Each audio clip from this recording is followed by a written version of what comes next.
Okay, I'm going to give you some basic principles on pasta. They're so simple and so basic, but you know what? For all the people that I've seen make mistakes on pasta, they are always the easy things that they kind of mess up on. First of all, boiling water from a kettle in a large pan for cooking your pasta. The other thing is, you know, you need to season your water with salt, and people really steer away from that. You know, what I try to do is season the water with just enough salt so you can just taste it when you taste the water. Dip your finger in some very quickly, taste it. You want a little edge of salt there, and that's perfect. A lot of people kind of think, oh, health, salt and all that sort of stuff. Remember, most of this salt is going down the drain when you drain the pasta. So it's really to season just the pasta. Now, regardless of what pasta you use, you don't want it to stick together.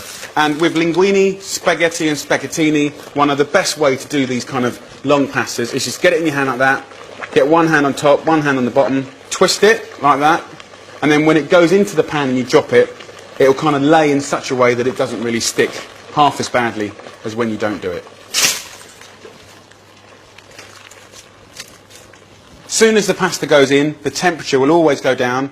I just put a lid on, literally 30 seconds to a minute, just to let the water come back to the boil. Listen out for it, you can hear it or have a little look. See, it's come back to the boil there, and you can see without even touching it, the pasta is falling naturally as the water softens it up into such a way that it's not sort of sitting on top of each other. Give it a good stir. Some people always say you can put a bit of olive oil in the pasta. That won't hurt it, but to be honest, you don't have to do that. Sometimes I do it if I'm cooking ravioli, which is quite helpful. Give it a good mix. Let it cook according to the packet instructions.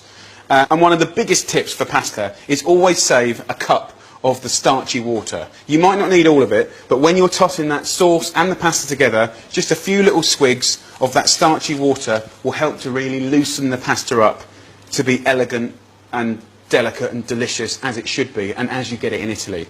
And, you know, most people will pour all the water down the sink, and they might even let the pasta sit there in a colander just steaming away for 5 minutes, 3 minutes, 2 minutes. Sound familiar? So that's what we want to avoid, because that way you're going to get really heavy, miserable, sort of English-style pasta, which ain't cool.